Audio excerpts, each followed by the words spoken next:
Welcome to the second part of getting started in Bible storytelling to young children, finding your focus.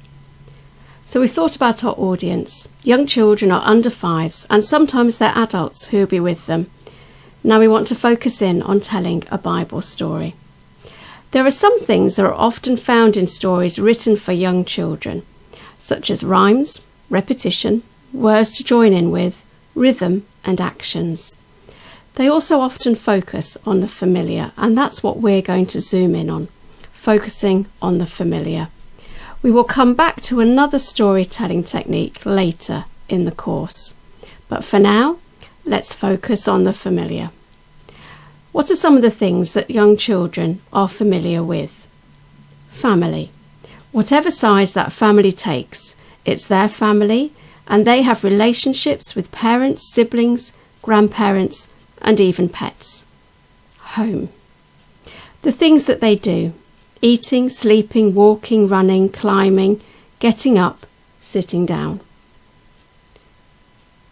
The feelings that they have: happy, sad, tired, hungry. They will still be learning about their feelings and how to label and express them.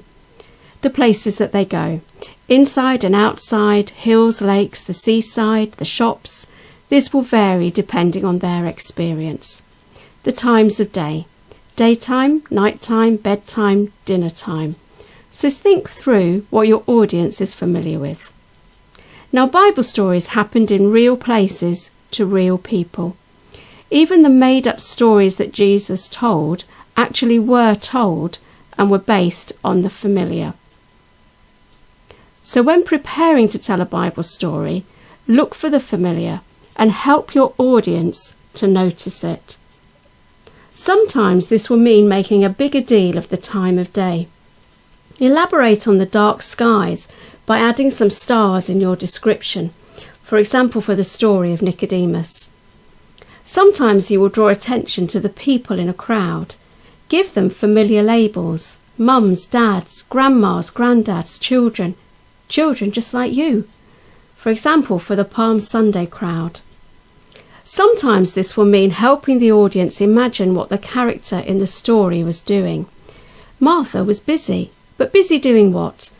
Give the children an idea as you tell the story. Quite likely she was making dinner.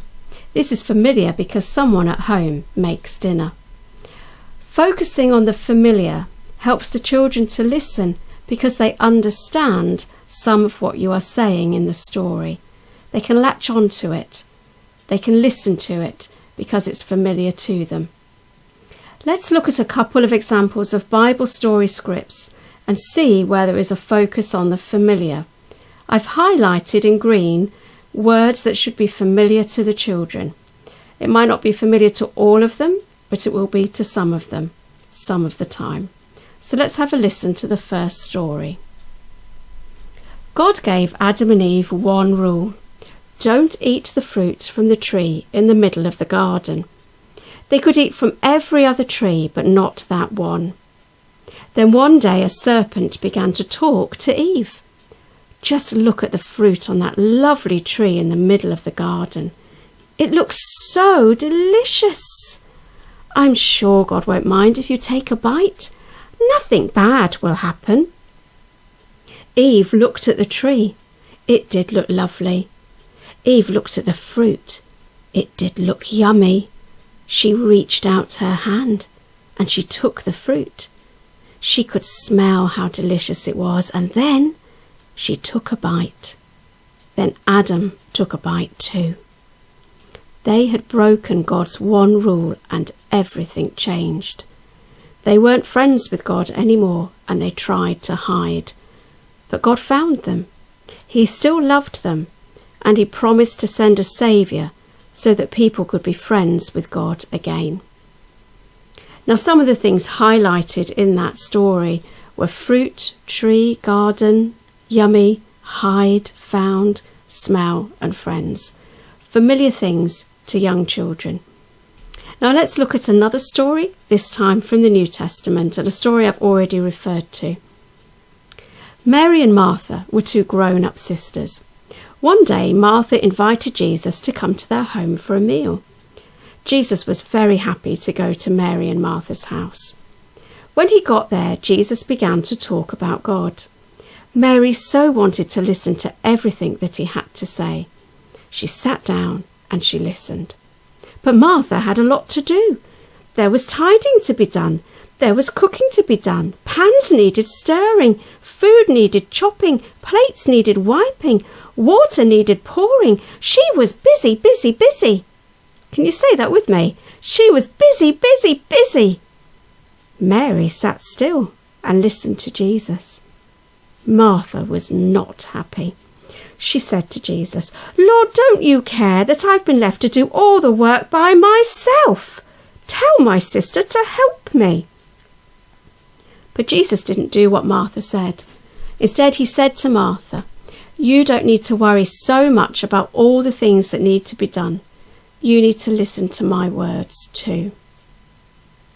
Now, in both of our example stories, there are unfamiliar things, new concepts for the children, new language, and things that they maybe haven't heard at all before. But we make the most of the familiar so that children don't lose their way in the story. And as they hear stories, we want them to learn new things too. So it's always going to be a mixture. But the familiar helps them listen, helps them keep focused and keep listening to your story. So focus on the familiar. When you read the Bible, think about the things that are familiar to young children and keep an eye out for them. And when you're getting ready to tell a story to young children, include the familiar. Bring it into focus, whether it's the time of day when the story happens, the family situation, or what the people are doing. For example, eating or cleaning, sleeping or walking. It will help you to keep your young audience engaged with the story. Next time, we're going to think about what engagement with the story looks like and how it happens. So I hope you can join me then.